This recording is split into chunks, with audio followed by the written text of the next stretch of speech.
Bitcoin is supposed to be the chain that welcomes good engineering. So here's a puzzle I want to sit with for the next few minutes. There's a proposal called a drive chain. It's been around in one form or another since 2015. It doesn't break your node. Using it is optional. It adds no new coin. And by the accounts of the people who designed it, it could let Bitcoin scale in ways nothing else on the table can. And yet, mention it in most Bitcoin rooms and you get an almost physical reaction. Not, let's look at the trade-offs, but absolutely not. So the question on the screen is the honest one. Why? Why the fury over something so carefully designed to be harmless? My argument is going to be simple to state and I think uncomfortable to hear. The opposition to drive chains is overwhelmingly cultural, not technical. And that culture is costing Bitcoin more than most Bitcoiners realize. Before we talk about why people hate it, let's make sure we all know what it is. Because a lot of the opposition, honestly, is to a thing that doesn't exist. A drive chain is a sidechain design. Two proposals, BIP 300 and 301. Four ideas worth holding on to. First, a two-way peg. Bitcoin can leave the main chain, go to a separate blockchain with its own rules, and come back. Crucially, there's only ever one coin, Bitcoin. No new token gets minted. Second, blind merge mining. Miners can secure these chains, essentially for free, by auctioning off a little space in the block they're already making. In Paul Stork's words, the sidechain gets all of Bitcoin security, even if its transaction fees fall to zero. Third, and this is the part critics skip, exits are slow and public.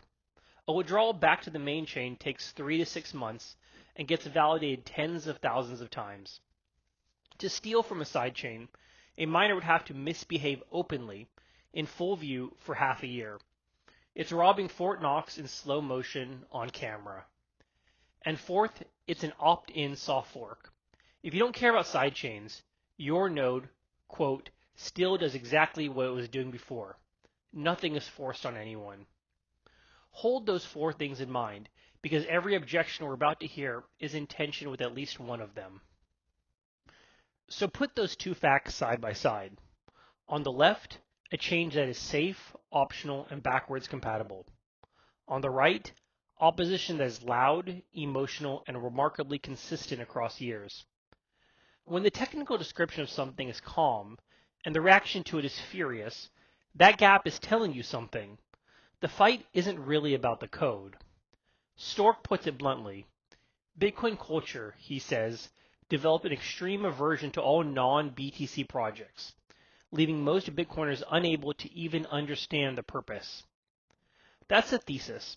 The barrier isn't comprehension of cryptography, it's a reflex. And for the rest of this talk, I want to name the four pieces of that reflex. Ossification, a scaling monoculture, a category error, and toxic maximalism, and then point at a way out. Reason one is a mindset, and I want to be fair to it because it comes from a good place. It's the ossification mentality, the belief that Bitcoin is essentially finished, that the protocol is done, and from here on, change is a risk to be avoided rather than an improvement to be weighed. You can hear it in the slogans. Don't touch it if it ain't broke. Stability becomes not just a virtue, but the only virtue. And here's how it turns from caution into paralysis. Every proposal now has to first prove that it isn't an attack. The burden of proof quietly becomes infinite. No upgrade is ever safe enough because safe enough was never really the bar. Inaction gets rebranded as principle. The core claim, stated honestly, is this. Bitcoin is perfect as is and should never change. But sit with that for a second. Perfect Bitcoin can't settle 1 billion people on chain. It just can't. The block space isn't there. So ossification doesn't actually preserve the mission of Bitcoin as global money. It quietly trades that mission away in exchange for the comfort of never having to decide anything. And that's a choice, not a law of nature. If ossification were just a vibe, I couldn't prove it. But you could actually see it in Bitcoin's upgrade history. Look at the timeline. Before 2017, Bitcoin shipped consensus changes on a steady cadence. Pay to script hash in 2012, BIP66 and check lock time verify in 2015, check sequence verify in 2016, and then SegWit in 2017. Roughly 5 soft forks in 5 years, a protocol that was clearly still evolving. Now, the other side. Since SegWit, in 8 years, there's been exactly one consensus soft fork, Taproot, in 2021. One. And even Taproot is now treated as if it were the last word, the door closing behind it. This is the 2017 scaling wars casting a very long shadow. That fight was so bruising that the community's takeaway wasn't, let's change more carefully, it was, let's not change at all. And Drivechains, BIP300, proposed in that very same era, have been sitting in the waiting room ever since, never getting the fair, on-the-merits hearing that P2SH or CSV got as a matter of routine. Reason 2. When Bitcoiners talk about scaling, the conversation has collapsed into a single approved lane. For years, that lane was the Lightning Network. More recently, Arc has become the fashionable answer. The issue isn't engineering, it's exclusivity. Lightning stopped being presented as one tool amongst many and started being presented as the scaling solution, full stop. The debate quietly narrowed to which blessed layer 2 wins, never, wait, should we have more than one kind of layer 2 at all? And here's the blind spot that creates. Stork points out there is, in his words, no realistic plan to scale BTC to 1 billion UTXOs other than Drivechains. You can argue with him, but you have to actually engage the argument.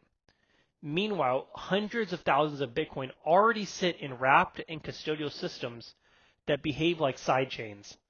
That's not theory, that's revealed demand people are meeting with worse, more trusted tools. A monoculture can't explore a design it refuses to even name.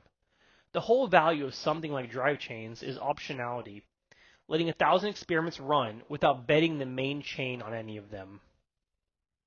Reason 3 is the single most common thing you'll hear, and it's usually said as a mic drop.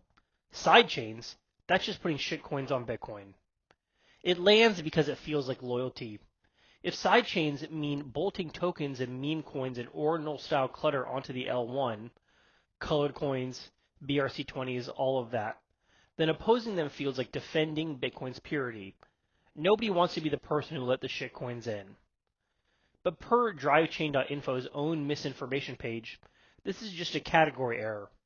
A drivechain, and I'm quoting, builds you a new blockchain without a new coin. There is no altcoin. There is no token sale. There is only Bitcoin moving to a chain that happens to have different rules.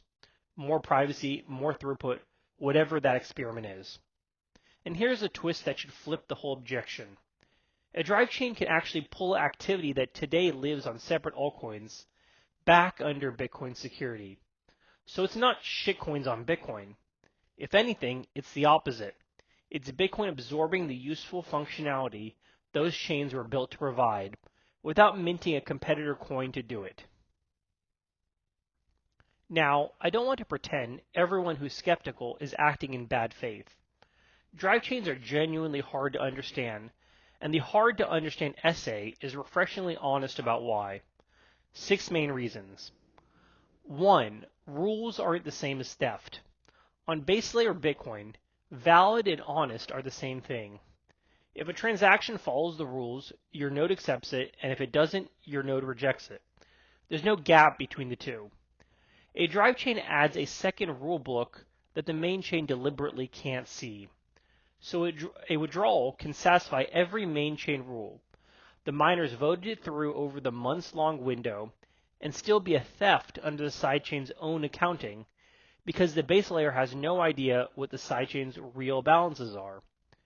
What stops that theft isn't a line of code your node enforces automatically. It's people watching the slow exit and choosing to reject a bad one. SegWit never made anyone hold that distinction in their head. There, valid simply meant honest. 2. Security by incentive. Like Satoshi's original mining, the safety here is game theory, not a line of code. That's deeply unsatisfying if you came for cryptographic certainty. 3. Accumulated security. Those withdrawals get revalidated tens of thousands of times over months, which arguably makes them safer than a normal transaction, but it's wildly counterintuitive. 4. You have to leave Bitcoin Core software to even try it, and post-2017 culture treats that as close to desertion. 5. It was born in the worst possible moment, the 2016 SegWit blockade, so miners choose sidechains got heard as give the villains more power. And 6. Blockstream's federated liquid grabbed the first sidechain label, so people don't even agree on what the word means. So, real difficulty? Absolutely. But difficulty explains confusion. It does not explain hostility. For hostility, you need a last reason. Which brings me to our last reason. Toxic maximalism. Let me be precise, because maximalism started as something reasonable. It was a shield, an instinct to protect newcomers from an ocean of scams and pump and dumps. That's healthy, but the toxic strain of it has stopped pointing outward at scammers and started pointing inward, at Bitcoiners who simply ask questions. Watch what that does. Curiosity gets punished. Show interest in any non-BTC idea and you're branded a deserter. So the safe move becomes to never propose anything. Debate gets replaced by tribalism. Objections become social signals, and you just don't understand it, or that person's a total fraud, substitutes for an actual argument. Then the talent walks away. The builders who want to innovate go to chains that welcome them, and Bitcoin ends up exporting its own creativity. And so the mission narrows. A movement that set out to change money becomes a movement whose main activity is preventing change, including the changes that would help it actually win. That's the part I want to land hard. Toxic maximalism markets itself as defending Bitcoin, but in practice it weakens the very network it claims to guard. The healthiest thing Bitcoin could do is drop the purity test and start learning from the chains that solved problems Bitcoin hasn't. And the clearest example is privacy. Bitcoin's transparency is a genuine weakness. Every transaction, every balance, visible forever. Two chains stared straight at that problem. Monero made privacy the default and mandatory. Ring signatures, stealth addresses, hidden amounts. Zcash went a different route. Zero-knowledge proofs, ZK snarks, that let you prove a transaction is valid while revealing almost nothing about it. That's not shitcoin technology. That's some of the most impressive cryptography in the entire space. And Bitcoiners are often trained to sneer at it instead of study it. Now connect the dots. A privacy-focused Drivechain could bring shielded transactions to Bitcoin as an opt-in sidechain. No risk to the main chain. No new coin. No permission needed from the purists, because if you don't want it, you don't run it. The very design people fear is exactly the mechanism that would let Bitcoin adopt the best ideas from Monero and Zcash safely. Openness to other chains was never disloyalty. It's how Bitcoin stays the best money, instead of settling for merely being the oldest. If you remember one line, make it this. The opposition to Drivechains is cultural, not technical. Ossification told us perfect as is, but that's a decision to stop scaling, dressed up as a law. The soft fork drought proved it. One activation in 8 years. The scaling monoculture wasn't wrong about Lightning or Arc, it was wrong to make them the only options. Shitcoins on Bitcoin turned out to be a slogan, not an analysis, because a Drivechain adds no coin at all. And toxic maximalism, for all its flag waving, weakens the network it claims to defend. The remedy is almost boring in how reasonable it is. Judge Drivechains on their actual merits, and be willing to learn from other chains, from Monero, from Zcash, from wherever the good ideas are, instead of treating curiosity as betrayal. Bitcoin doesn't need to fear its own evolution. The real risk was never that Bitcoin changes too much. Watching this culture up close, the real risk is that it becomes too afraid to change it all.